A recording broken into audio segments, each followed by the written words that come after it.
মুজিবনগর সরকারের ত্রাণ ও পুনর্বাসন মন্ত্রী কে ছিলেন?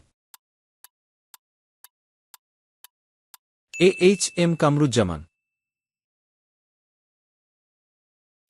কোন শাসকদের আমলে বাংলাভাষী অঞ্চল বাঙ্গালা নামে পরিচিত হয়ে ওঠে? মুসলিম। বাংলার প্রথম স্বাধীন নবাব কে ছিলেন? মুর্শিদ কুলি খান। চীন দেশের কোন ভ্রমণকারী গুপ্তযুগে বাংলাদেশে আগমন করে? ফাহিয়েন।